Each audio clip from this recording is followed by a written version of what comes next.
Okay. You're going to be around. Hey, good evening, everybody. We're getting ready to start here, and thanks a lot always for coming out to the Cozy Pen Bookstore. My name's Patrick, and It's on. It's not very loud. it's not very loud. No.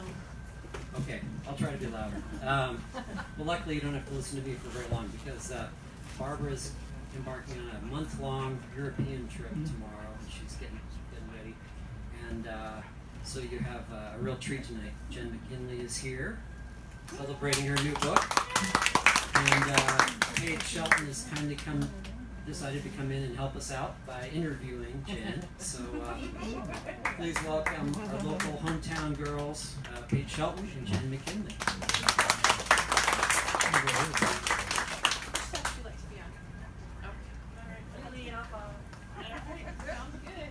Thank you, Patrick. Thank you, Patrick. Okay. Let's see. Testing. Everybody here? Hello. We're good. Hello, everybody. How is everybody? Good. Great. Oh, great. It's great to be here, and it's wonderful to be able to interview Jenn and ask her some questions. Jenn and I kind of know each other. We've hung out a little bit. So I might take a few little different angles, but I have okayed with her all the secret questions. So. There's secret questions? I know. So briefly, I'll give a quick biography of what I know of Jenn, and then she can fill in maybe with some extra stuff. Jenn is a mom, a great mom, 2 amazing boys. I adore them. She's a wife. Her husband is over there. They are the most creative group of people you will ever be around, and the kindest and the sweetest. So it's truly an honor to know them all. Aww. Jenn is also a writer, and I'm not just saying this. She is seriously one of the best writers in the cozy genre. She is unquestionably the funniest. Unquestionably, you cannot get funnier at all. And the thing about that is, in real life, you can have a conversation with Jenn, and she's just as funny, even when you're talking about dark subjects such as, well, we probably don't talk murder much, but We have a list. but any other dark subject. So she's been a writer for quite a few years. When did you start taking it seriously? I know you've probably always wanted to be a writer, but when did you start taking writing seriously? The idea to be a writer came when I was about 16. Being a book nerd my whole life, and working in libraries and stuff. But I didn't do anything with it till I was about 25. And I think I was working, I had graduated college and I got a full-time job working in a library. I was the adult services librarian. It was a very small town, and it was so boring. The people were lovely, the community was lovely, my coworkers were very sweet, but there's you're 22 and you go from like the nightlife and being in control of I went from bartending at a rock and roll club to a librarian, so it was like, And then, so I worked there for 3 years, and I noticed that I was spending a lot of time in the medical reference books, because I'd be like, oh my God, it's a tumor, I'm gonna die. I'm so bored, I'm gonna die. And then what I realized was, I wasn't pursuing my dream, I wasn't writing, and working full time, it's very difficult to be a writer. Writing takes an incredible amount of time, as most of us know. So I was 25 and I quit that job, and I just moved from Connecticut to Arizona without a job, without benefits, lived off my savings, and That's like a life dream for so many people. Pick up and go. yeah, And it's it worked crazy. out. Sort of. I didn't publish for like 7 years. No, that's not bad at all, though. Well, I had to get a job, so that's okay. But you became a librarian here, I did. and it was much more exciting. Oh my God, Phoenix Public, which is well represented. Tonight, there was no board in there. I started in what was called the telephone reference department, and this is before you had voicemail or messaging systems. So you sat in a room with 2 or 4, depending on the hour of the day, how busy it was, and it was 6 live lines coming in, and they would ask you anything from what's the S&P today to is it tumor? And we would have to answer. Did you mess with anybody and say, maybe? We did have one guy that we called, what was his name? My husband might remember, but I met him at the library. So we had one guy, this is terrible. Don't think poorly of librarians. We were young, we were not awesome, really nice. We used to call him brain dead. Because he he'd call up and he would be like, I need you to look up a word for me. Literally look up a word for him in the dictionary. And then you had to spell it for him. And then you had to spell it again, and then you had to spell it again, and then you had to spell it again, and then you had to read the definition, and then you had to read the definition again, and then you had to, do you see what I'm saying? So it was like, and he called every day. So you'd be the one, you know, there's like 3 of us in the office, and we had these amazing shelves that were called wheels. So we had a tiny wheel that was literally just a bookcase, but it spun. So there was a desk, and we were across from each other, and then there was another station where there was 2 other people, and everybody had access to the wheel. So you'd spin the wheel to get the quick reference. And then we had a thing that was massive, and it was called the big wheel, and it was 3 rolling shelves. But I mean, this thing was like as big as a car. You know, it was like, so you would have to do a full body, you know, to get the books to come flying around. The best part of this was it had a shelf around the bottom of the big wheel, and we used to just lay out a buffet. So you'd start with like the carrot sticks and work your way around to, you know, the donuts. Well, I gotta get up and get this, yeah, spin it, grab a carrot. Yeah, it was great. Oh, well, speaking of adventures in libraries, though, Hitting the Books is the most recent Library Lovers book. It is book 9 of the series. And again, guys, it's hard to get to 9 books in a series. I'm not saying it's hard to write them. I'm saying it's hard to find publishers who want to publish them because things just kind of, you know, go their own way, and some publishers don't continue publishing.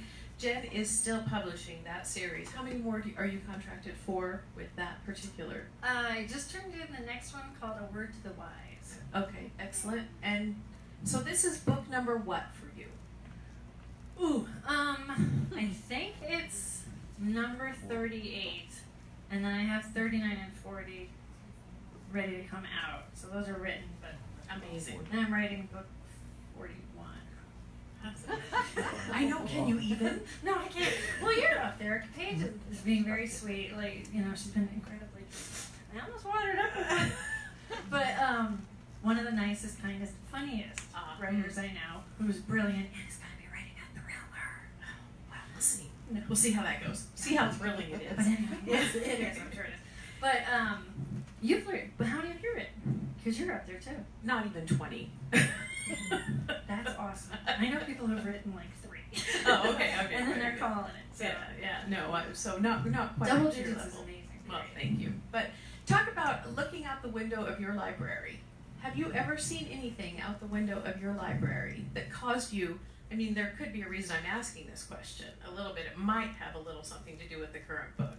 But have you ever seen anything outside a window of a library that caused you to jump up and run out and see what's going on? I'm not. I'm an observer. Not a participant. The library that I worked in Phoenix was the Central Library. It was Burton Bar, and it's a beautiful building. And the people who've worked there know that the park was a residence for some people, perhaps. So we did observe a lot of behavior out there.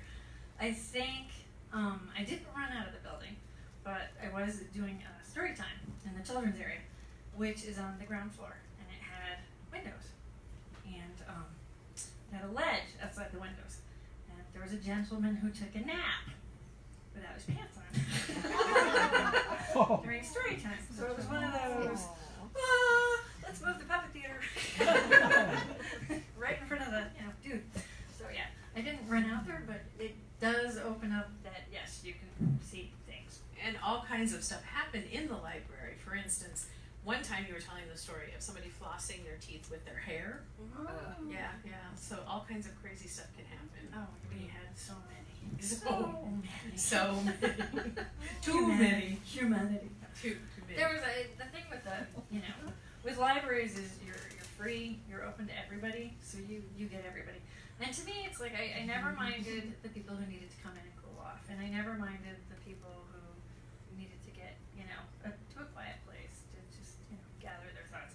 The ones I minded, and this was back in the day, before everything was on the internet, we had a business department, and we used to get the Standard & Poor's and the Value Line, and we would take ID for them, and this is how people look up their stocks and business and how it's trading. Well, like in the 90s, like I said before the internet, we would have businessmen come in suits and literally get into fist fights over the books.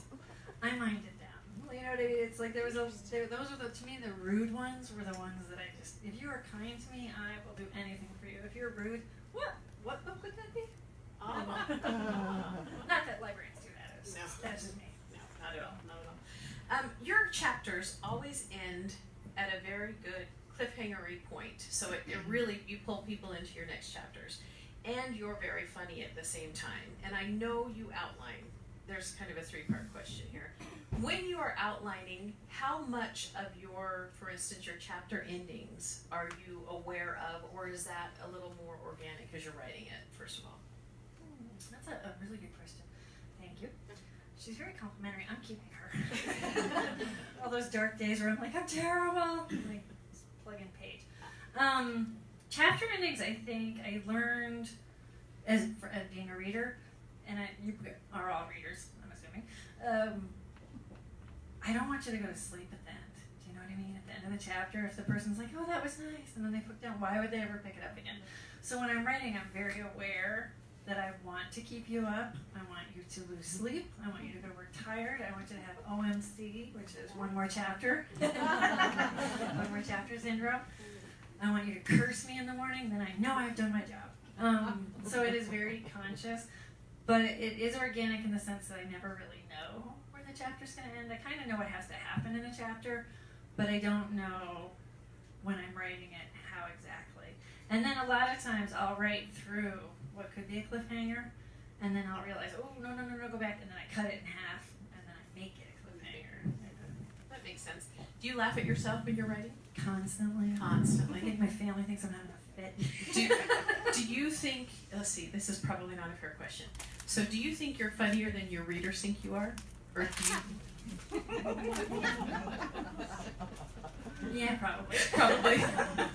I think in real life they'd be And that's like, okay. oh, classic McKinlay. No, and that's okay. That's absolutely okay. I think because, humor is so subjective. I've actually had people tell me I'm not funny. Really? Yeah. Those people need a popsicle or something. That's sad. They're not my friends. No, I think that, I think some people get humor and they embrace it and they love it. And then, have you ever met someone without a sense of humor?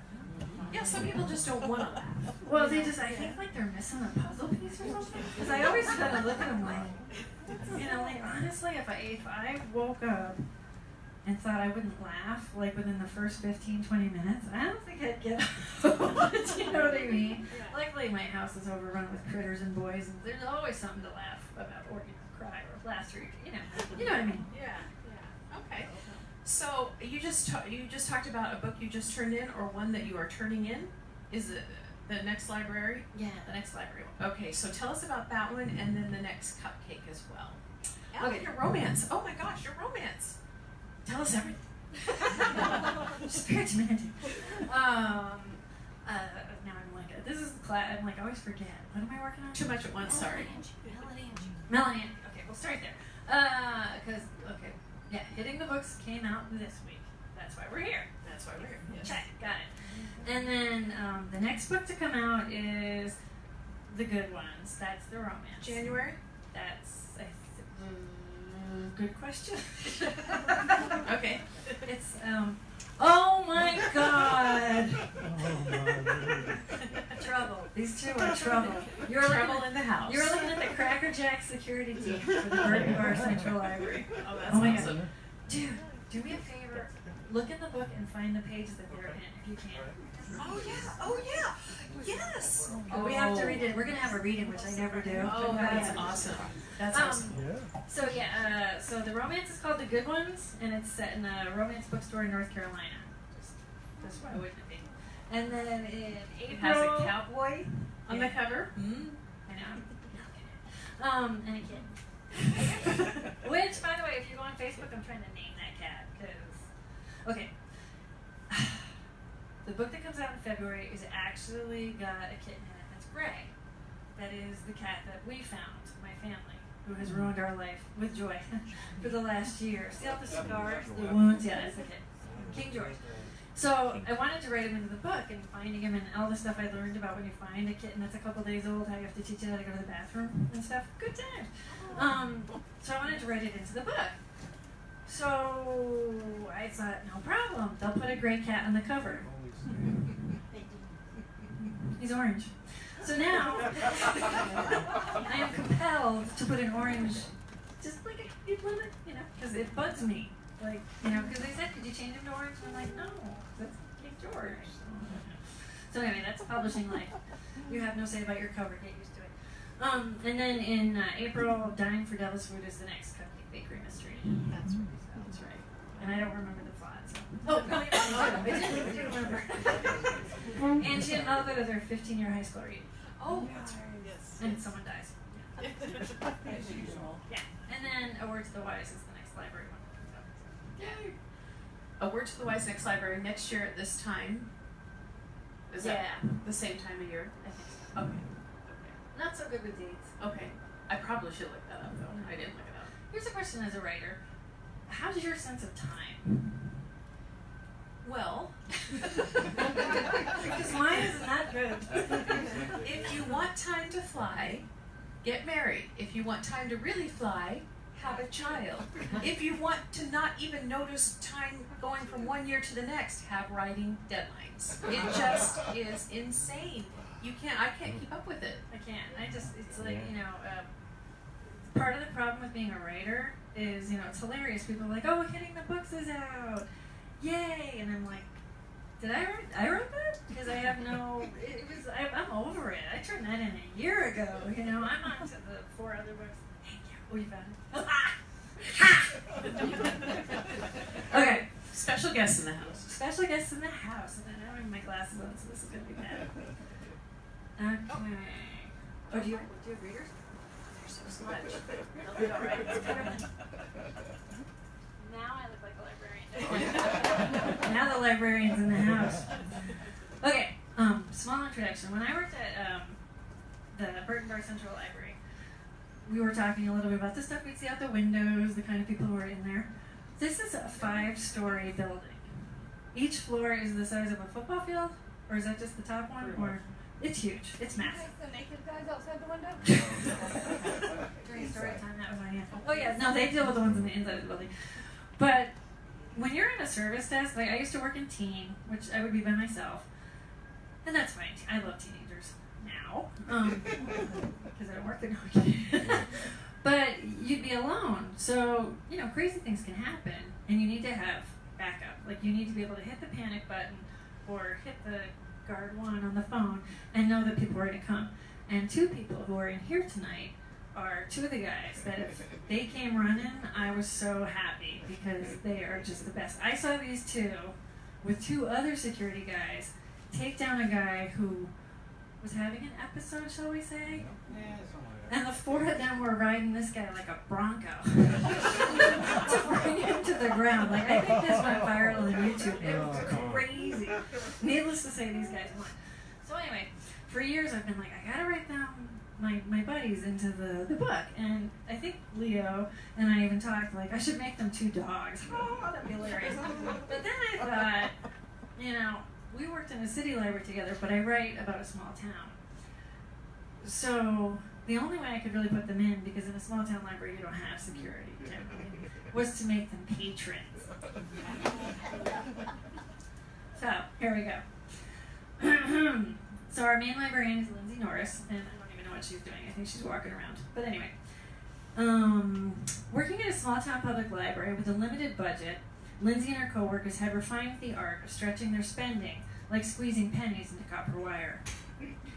In the 2 soft chairs by the new magazine display, Leo O'Donnell and Chester Jones, 2 of Lindsay's favorite patrons, were asleep with their heads tipped back. And Leo, yep, it was Leo, was snoring. She had no idea what shenanigans the 2 men had gotten into the night before, but if she were a betting woman, she'd place money on CJ doing his stand-up comedy routine. He was always good for a laugh. And Leo breaking out his rendition of Mac the Knife. He had an amazing singing voice at the amateur talent night held weekly at the Blue Anchor. She decided to let them nap. Life moved pretty fast. Sometimes a body just needed some shut-eye. She wouldn't kick them awake until someone complained, or the snoring got too loud. Knowing them, they'd wake up unassisted as soon as happy hour started.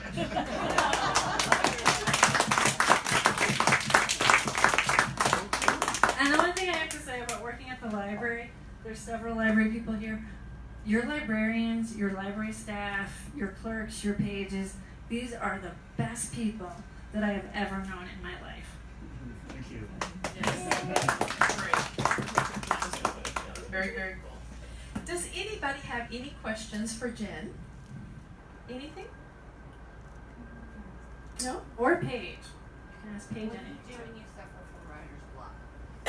Ooh, writer's She block. is not allowed to have writer's block. It was written into the Constitution. And I believe the amendment passed last year. Jenn McKinlay is never allowed to have writer's block. I'm taking a creative writing class in school right now, but we're given prompts and we have to build off of that.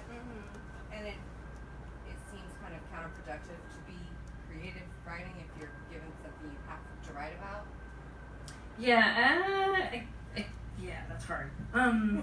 I've never taken creative writing. I think I took it once in college, and yeah, it's just, you gotta scrape it off. Scrape it off. I think for me, like, because I have a kind of oppositional defiance disorder kind of thing, like I don't like to be told what to do about anything. Where's my husband? Because he's probably. No idea what you're talking about. I would turn the prompt on its head. I mean, you have to do whatever is going to make it interesting to you. You know what I mean? It's kind of boring. It's very boring. Which is kind of the opposite of creative. I'm not creative right now, but Can you write off of a prompt? No, I probably can't. I've never tried. So you're fine. I was just thinking, has anybody seen the movie Peyton Place?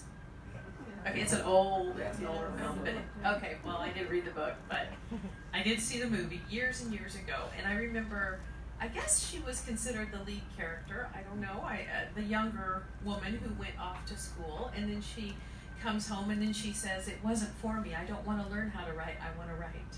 So, that has stuck with me ever since, so, you know, whatever that's worth. I was at a conference and I met Dennis Lehane, you know, who's like, movies, making movies, big guy. And he said he got the MFA, you know, Master of Fine Arts in Writing, blah, blah. He said, and then I had to scrape it off. So I think if it's in you to write, you're just going to be able to write. You'll get it done. It is a process. We'll get there. Other questions? I just have a comment. Yes. My hometown library must be more interesting, and there's only 1,700 people that live there, so this is small. But one day, my mom, who was the head librarian, and I was her assistant, but she's sitting up at the front desk, big plate glass window, nothing to do, slow, so she's looking out the window, and the bank parking lot is across the street, and this car pulls into the bank parking lot, parks next to another vehicle. These two guys get out, get stuff out of the trunk of that car, put it into the trunk of the other car, and drive off in the second car. And there had been all over the radio, Finley bank robbers. And Mom looked at me and said, hey, look, the Finley bank robbers. And she was right. Somebody had come in then, and she said, you ought to tell the cops that.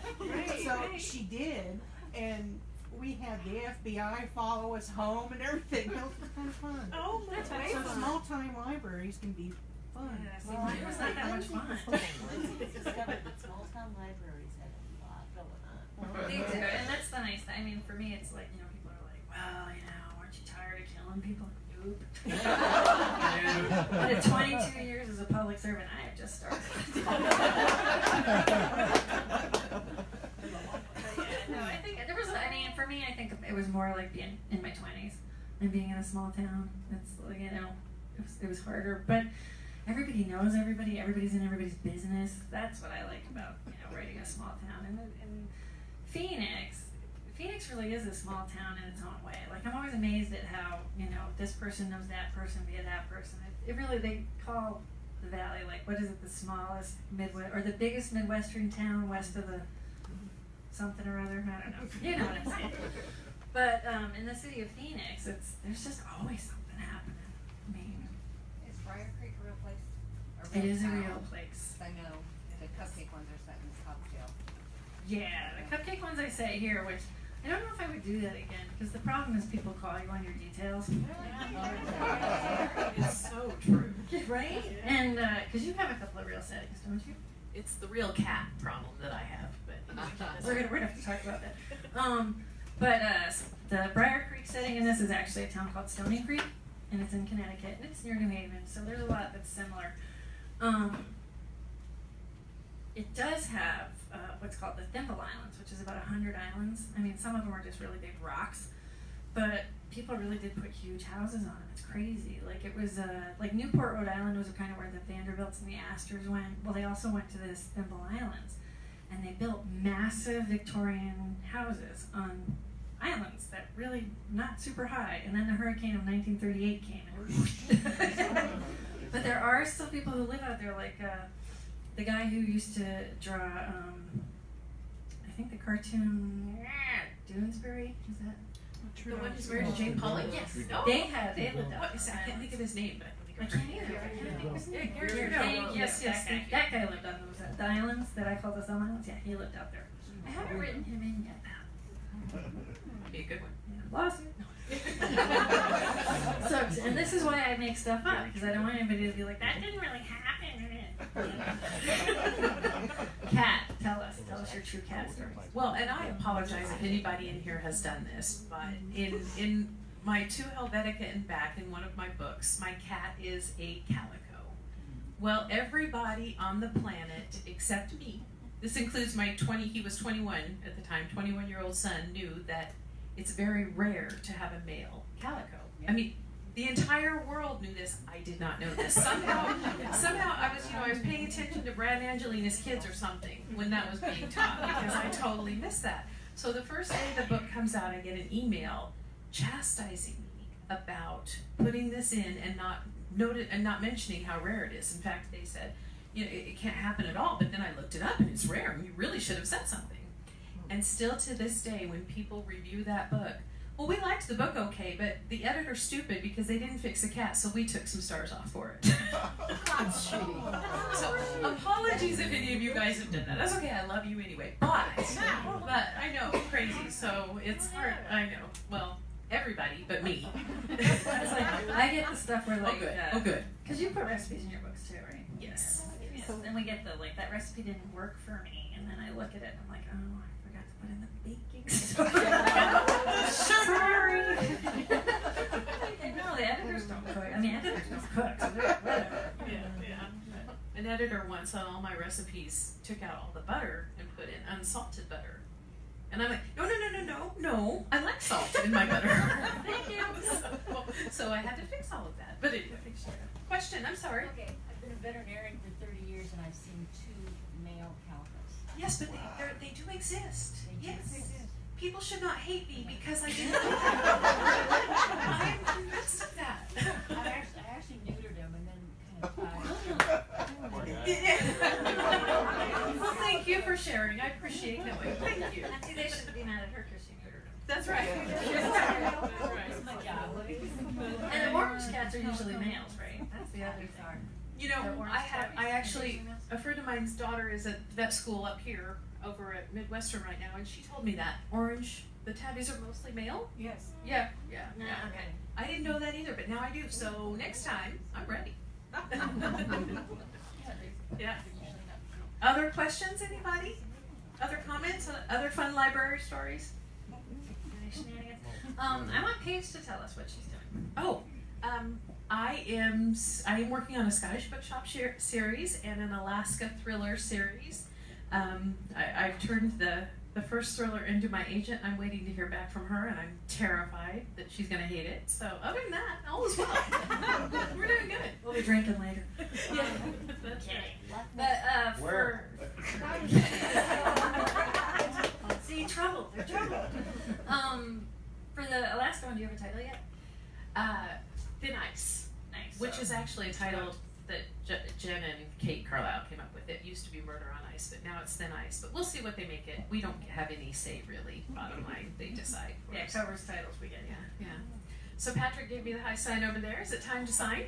No, Oh, I have a question. Oh, you have a I have a question. He's like, get off the stage. Yes. So, you guys come on down, you, Kate, and Paige, about, once or twice a year, and have a writing session. Can you tell us a little bit, the little that you can Dude, tell that's us? top secret, man. Okay.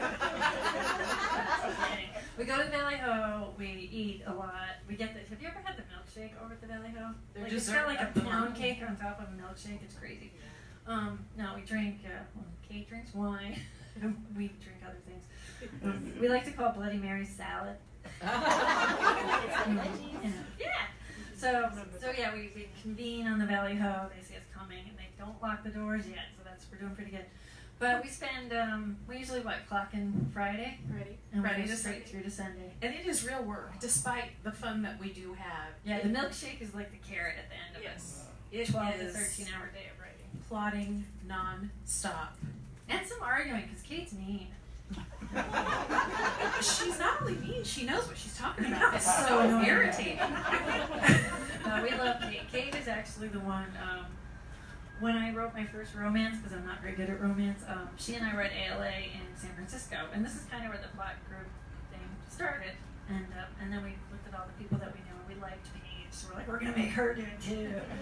So anyway, we were in San Francisco at a conference, and I was trying to write a romance. Well, my problem with romance is I'm not really good at torturing my characters. I mean, I can kill them, you know, I got that, you know, great. But the falling in love thing, and you're like, have you ever seen a movie where you're like, if they would have one conversation, this relationship would be good? And I'm that writer. I'm the one who's like, it's a misunderstanding. So Kate is kind of our butt kicker. She's like, we need more conflict, and it has to be real, and I'm just like... So I torture them by making them help me plot out the romances. And then we start talking murder. So we worked on her Thin Ice one. And what happens is we show up with... like 1-2 pages of notes of what our idea is. Like, so she was like, well, it's gonna be Alaska and someone's gonna die. It's not cozy. So work with that. Tell me what to and do. the characters are really damaged and what are we doing? And so then we kind of sit down and we're like, okay. So it's on the winter side and the dark. There you go. There you go. Right, it's really good. And then Kate will show up. Kate, do you guys know Kate Carlisle? Have you read her stuff? Okay, so you know she's got Jewel starring in her TV show. In her movies. Kate's got movies. So when we get together, she trots out the fixer-upper thing, and we like help her plot. Yeah. We talk about Jewel and how awesome that is. She got to meet Jewel. She's like in one of the shows. Yeah, got to she walk is. on. So, anyway, so basically we ride her coattails on that. So it's 3 intense days of just kicking, like, you know, I'll say, well, what about this? And then I'll say, okay, that works, but can you turn it into blah, blah, blah. Or, there's not enough conflict here, or, you know, that dead body, that's so obvious who the killer is. Let's rethink. Do you really need that person to be the killer? You know, so. I actually thought it would be more fun. I mean, it is fun, but it is work. It is exhausting. So we actually do work. So basically, don't get on your guys' bad sides because you have You're all kinds next. of ways to plot murder. That's what my husband says all the time. I know. Hub's very well behaved. Wasn't there a writer just recently convicted Yes, a of- romance writer. Yeah, that's terrifying. Didn't Did she she write did? a book like How to Kill Your Husband? It's like, duh. Yeah. Like when you're a little bit too obvious with Wow. your research. There was a Chinese novelist that did the same thing. He killed people and then wrote books using that as the Oh my god. Real life. I'm gonna go home and just like wipe out my search history. Cleaning that brow. Those books on poison are out. But interesting enough, this is I'll ask you, and then we'll stop torturing everybody. What's your primary method of murder? Do you know? I don't know. I've never really thought about it. What's yours? I am such a librarian, anal retentive. I made a pie chart. It's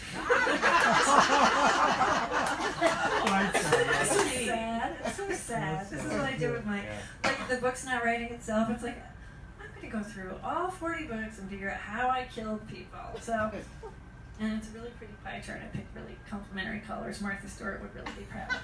But come to find out, I am a stabber. Which isn't that like the #1 way women commit murder in real life, or is Poison. it poison? Oh, poison. Because we That's don't right. like mess. Yeah. So I'm obviously in touch with my inner dude. But yeah, I'm a stabber, and then the blunt trauma, bludgeoning. I like bludgeoning. That's good stuff. And then poison. Then I think I had a couple of stranglings, a drowning, and only one person's been shot, because that's kind of lame, I think. You know? Yeah. Plus ballistics, so I have to do research. Yes. So was this being anal retentive, or were you just avoiding it? Okay, all right. Oh, the other thing I discovered, because I had to take the pie chart even further and like see what my percentage of victims were male or female, and then what percentage of killers were male or female. My victims are men, and my killers are women. FYI. Of course. So you haven't done that? No. Okay, next time have writer's block. You know, I'll do it. I'll do it. Trying to Yes. help you out. Anything else, anybody? Any other questions? Oh, Where in Alaska is your book set? have you ever heard of Gustavus? No? Okay, it's on the southeast part of Alaska. There is, I actually went up there. It's Glacier Bay National Park. It's the town right outside Glacier Bay National Park. It's not a lot of a town. It's very, very primitive. Barely any cell phone coverage. An interesting to me fact that I slipped into the book after I came back was the only two places really to get internet are the airport and the library. And so you'll see everybody at the library except lunchtime when they have to close an hour, then they all come out to the airport and use the internet, and then they go back to the library. So, yeah, and then we passed the building and it said school on it, and I said, is that the high school? And the guy's like, that's all the schools. That's everybody. It's a population of 500, so it's very, very primitive. 2 paved roads, so it was fun. It was fabulous. The How did people. you choose it? Excuse me? How did you choose it? Glacier Bay National Park. Yeah. I was fascinated by Glacier Bay National Park, and it's different than what I expected completely, but I loved it. So yeah. Oh well, thank you. Well, thank you. It is going to be really good. I know the plot. Yes, Patrick. Jen, what was your favorite place to travel for research? Oh, London, totally. Yeah, one of the series, I wrote a series set in a hat shop because London, and you can write it off, so that's awesome. I think that's been my favorite. Now it's like wherever I travel, I'm like, maybe my characters need to go to Hawaii for a reason. Because right? Absolutely. Because of Alaska, yeah. Scotland, Alaska, yeah. Librarian convention. Librarian convention. Wherever. ALA. ALA. I've read I think I want to try and sell a series on, I was watching some travel channel, and there's an island off of Scotland, and you guys might know, I can't remember, where they make a lot of the whiskey. Right? that's everywhere. Yeah. But there's a very specific, it's like, what is it called? Anybody remember? It's like, I don't know, I called my brother the minute I saw it. I'm like, dude, mystery series set on the Isle of whatever, let's go Isle drink. of Man, is it? No, not the that's end. different. It's like, I want to say Sky, but I know that's not right. Although there's distilleries in Yeah, so, anyway, that's that's my idea. Just thinking, Next book. just thinking.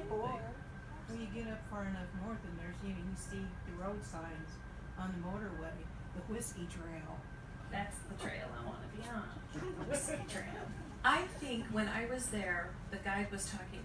I'll be quick. I'm sorry, I got to hurry this up. I'll be fast. But when I was there, the guide talked about how if you only produce a certain amount of barrels of whiskey a year, you don't have to have a certain license or something. Does that sound familiar? And so everybody, they all produce like, I'm going to say the number's 50. They all produce 49 and a half barrels. And so they don't have to either pay a certain fee or a certain license. Familiar? No? I think I read that somewhere. Something. It's if you produce 50 or more barrels, you're considered a major production, and you have to go through all the extra steps. You could probably charge more if you just do a few too, because then it's a higher calorie And or then it's whatever. available in each Yes, limited. If you put limited availability, I will buy it. Like, it doesn't even matter what it is. Like, it's a strawberry moon pie, but it's Big limited babies, availability. limited. Limit. It's crazy. Anybody else? Any other questions? Oh, this is great. Thanks Thank so you guys much, for coming out. I everybody. really Really appreciate Say goodbye to Paige. Say goodbye.